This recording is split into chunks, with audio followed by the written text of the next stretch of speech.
ছাত্র বিপ্লবে বদলে যাওয়া ঢাকা সফরে এলেন মার্কিন অ্যাসিস্ট্যান্ট সেক্রেটারি ডোনাল্ড লু। তার সঙ্গে আসা প্রতিনিধি দলের নেতৃত্ব দিচ্ছেন মার্কিন ট্রেজারি বিভাগের ডেপুটি আন্ডার সেক্রেটারি ব্রেন্ট নেইম্যান।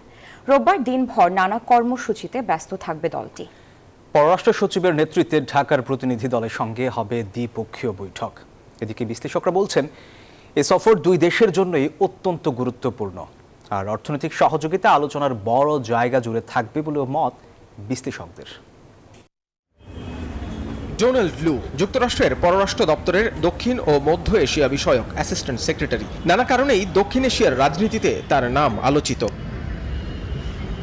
এর আগের তিনবারের ঢাকা সফরে ডোনাল্ড লুকে নিয়ে হয়েছে নানামুখী বিশ্লেষণ। প্রেক্ষাপট ভিন্ন হলেও চলছে এবারও। স্বভাবসুলভ হাস্যোজ্জ্বল ভঙ্গিতে এবারও এসেছেন ঢাকায়। তার সাথে এসেছেন দেশটির বাণিজ্য দপ্তরের প্রতিনিধি ব্রেন্ডন লিঞ্চ ও ভারতের চেন্নাইয়ের মার্কিন কনসুলেটের রাজনৈতিক প্রধান ভিরসা পারকিন্স।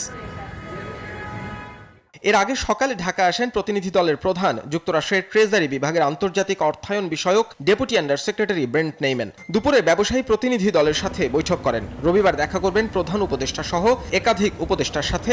বৈঠক হবে পররাষ্ট্র সচিবের নেতৃত্বে ঢাকার প্রতিনিধি দলের সাথে।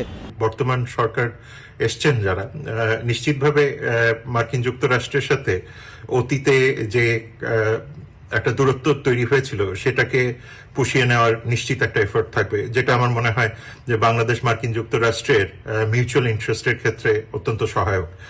এবারের সফরের প্রেক্ষাপট ভিন্ন হওয়ায় বহুমাত্রিক আলোচনায় গুরুত্ব পাবে অর্থনৈতিক সহযোগিতা। নতুন সরকারের সাথে মার্কিন যুক্তরাষ্ট্রের যে আলোচনাগুলি হবে সেগুলিতে নতুনত্বের মাত্রাও থাকবে।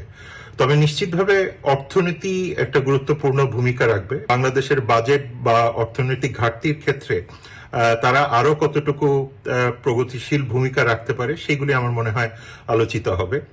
আঞ্চলিক নিরাপত্তার বিষয়টা নিশ্চিতভাবেই আসবে। ইন্দো প্যাসিফিক স্ট্র্যাটেজিটা একটা গুরুত্বপূর্ণ বিষয়।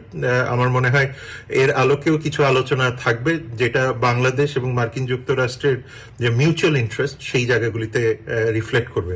রবিবারই ঢাকা ছাড়বেন ডোনাল্ড লু, তবে ব্রেন্ট নেইম্যানের কর্মসূচি একদিন বেশি হওয়ার কথা জানা গেছে।